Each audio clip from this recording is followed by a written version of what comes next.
Thanks, Wes. Let's go. Leave this place. Let me be! What do you mean by I should go? The music cut through the hall like a roar of triumph, but it was the sudden screech of shoes against marble that caught everyone's attention. Amina barely had time to react before Kola's hand gripped her wrist with iron pressure. "Move," he hissed, dragging her toward the exit. Cameras flashed, glasses clinked, and the laughter around them froze mid-air. "Kola, stop. What are you doing?" she demanded, voice trembling with a mixture of fear and disbelief. "You don't belong here," he snapped, teeth clenched. "Do you understand?" Her heels slipped on the polished floor as he pulled her past a cluster of investors and journalists. Whispers erupted like wildfire, and a gasp escaped somewhere behind the glass doors. He yanked her out into the humid Lagos night, leaving the noise of the party behind, sealing her humiliation inside. "Are you insane? Do you even know what you're doing?" she asked, finally breaking free for a moment, trying to keep her balance in the warm night air. Kola's eyes blazed with pride and fear, two emotions tangled in a dangerous knot. "You embarrassed me in front of everyone. You're ruining this moment," he spat. "You think you're part of this?" she demanded, anger flaring. "I helped build it. I belong as much as you do." He froze for a fraction of a second, and that was enough. The moment he turned and walked back inside, leaving her standing alone, Amina felt something shift. For years, she had shrunk herself to fit the role he demanded, a quiet, invisible partner, always behind the spotlight. And now, after every slight, every dismissal, she realized the quiet patience she had cultivated was her true strength. Earlier that night, the hall had been a controlled chaos. Lights flashed across the luxury venue, banners reading Adeyemi Tech, launching the future hanging with sterile perfection. Kola paced the stage, checking every detail, speaking in rapid bursts to staff and assistants. "We need perfection," he said. "Nothing less. The investors are expecting miracles." Amina had watched silently, standing near the doorway in a simple green dress, her eyes calm, her mind focused on everything he didn't see. She had always been quiet. She had always been careful. But not invisible. Investors approached, praising him. Politicians shook his hand. The media flashed their cameras.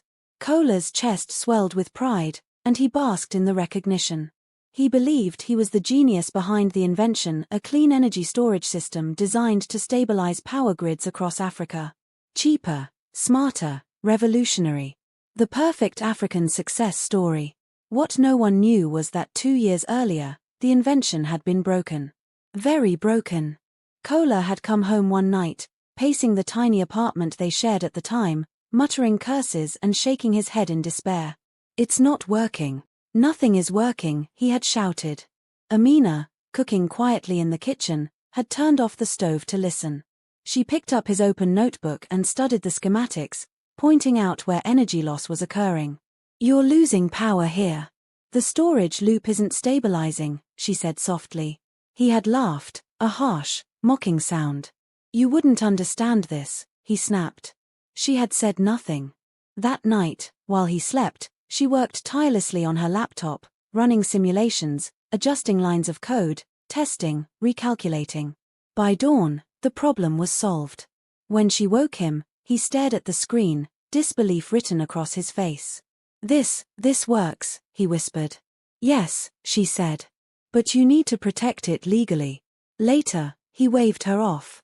"We'll sort paperwork later. Let's get rich first." She had obeyed silently, filing the patent in her name under the guidance of her mentor.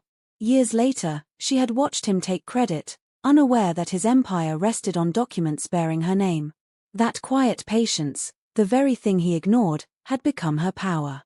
The humiliation outside the party drove adrenaline through her veins. Her wrist throbbed, but her mind was clear. She returned home, removed her shoes slowly, and retrieved a brown envelope from her locked drawer. Inside were the documents that could destroy or save the empire, the patent, her invention, the truth no one else could touch. Her phone buzzed again and again, Kola calling, messaging, pleading. She ignored them. For the first time, she allowed herself to consider what it would feel like to stop shrinking, to stop letting her life be dictated by someone else's pride. If you're enjoying this story, Hit the like button and subscribe for more dramatic twists like this. Don't forget to share and comment what you think Amina will do next. Kola woke the next morning to a nightmare disguised as a routine day. His phone vibrated incessantly. Missed calls from the lawyer, board chairman, and lead investors flooded the screen. He answered the first one, voice tight with unease. "Kola, we have a serious problem," the lawyer said. "The patent, it's not under the company. It's under Amina's name." Kola's stomach dropped. "What do you mean it's under her name? That's impossible." The lawyer's calm voice cut through his panic.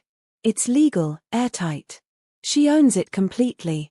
Until she assigns it, the company cannot legally produce, sell, or even demonstrate the product." The world seemed to tilt around him. The launch. The applause. The cameras. Everything he had celebrated was resting on her patience, her foresight, her quiet brilliance.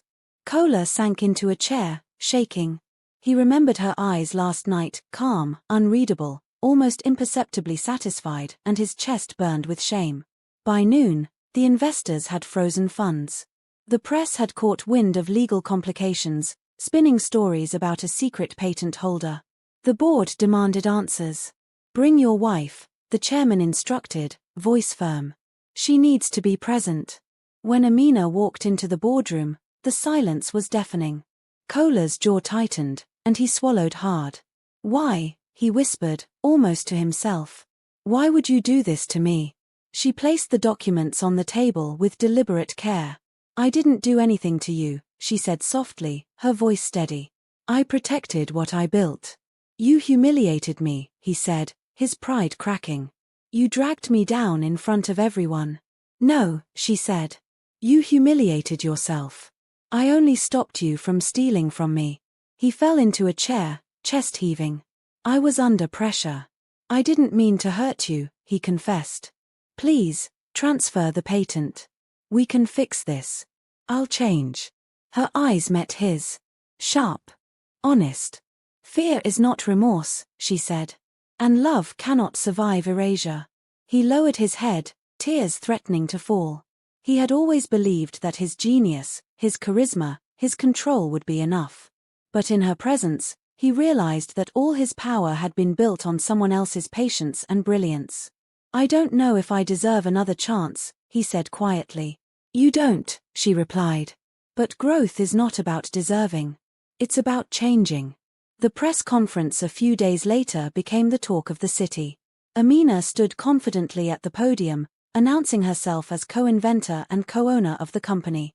Cameras flashed, journalists scribbled furiously, and the world learned the truth. Kola's success had always been intertwined with hers. He stood behind her silently, finally understanding the weight of his arrogance. Don't forget to like, share, and comment below if you think Kola will ever truly change. In the weeks that followed, the company stabilized. The product rolled out to hospitals, schools, and communities that had never known reliable electricity. Investors began to trust the company again, but this time, with her name attached to the innovation, as it always should have been. One evening, Kola followed her into the study, hesitant, humbled. "Amina," he began. She didn't look up from her laptop. Calm. Focused. Unyielding. "I'm afraid," he admitted. "Afraid of losing everything. Afraid of losing you." She finally lifted her gaze. "I was afraid too," she said. "For years. But I stayed quiet, and it nearly erased me." He swallowed, the weight of truth pressing down on him.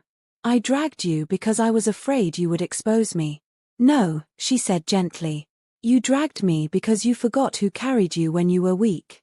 He bowed his head, accepting the truth for the first time in his life. That night, standing on their balcony overlooking the glowing city, he realized that the greatest invention in his life was not the technology, but the woman he had almost lost. Weeks later, at an international tech summit, Amina spoke on stage, commanding respect and attention. Kola sat quietly in the audience, applauding until his hands ached. A young woman approached Amina after the speech, shy but determined. "I want to be like you," she said. "They always tell me to stay quiet." Amina smiled gently. "Be prepared first," she said. "Then speak." That night, Kola finally understood the lesson he had ignored for years. Power doesn't shout. It waits. It observes. It builds silently until it can no longer be ignored. Amina stood tall, unhidden, her brilliance undeniable. And Kola knew, with a mix of awe, shame, and respect, that everything he had ever celebrated was because of her. For the first time, he realized that humility, patience, and respect were more powerful than any invention, any applause, any empire. And in the quiet after the storm, he finally understood the woman who had always been the true foundation of his life and his legacy.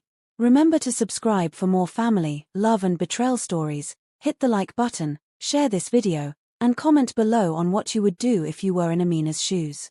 The city hummed beneath them, lights flickering like tiny stars. Amina looked out at it all and whispered to herself, almost unheard, "I have waited long enough to be seen." And Kola, beside her, understood that sometimes the quietest person in the room is the reason the room exists.